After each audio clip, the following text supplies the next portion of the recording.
உங்களுக்கு கிருபையாக கொடுத்த வேலையில் அலட்சியமாக இருக்காதீங்க.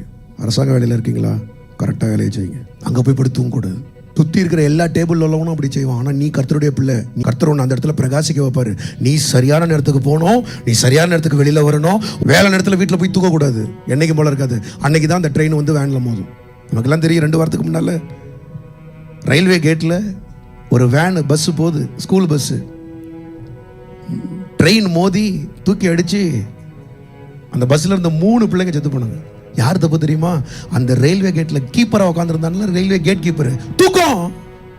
இன்னைக்கு அந்த பையன் குடும்பம் போச்சா, வேலை போச்சா, பிள்ளையோட படிப்பு போச்சா, காசு போச்சா, இனிமே கோர்ட்டு ஜெயில்னு அலையணுமா, குடும்பமா அலையணுமா, எல்லாம் போச்சா.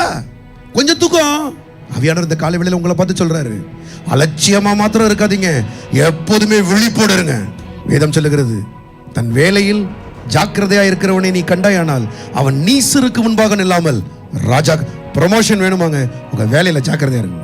ஊழியத்துல ப்ரமோஷன் வேணுமாங்க, ஊழியத்துல சரியா இருங்க.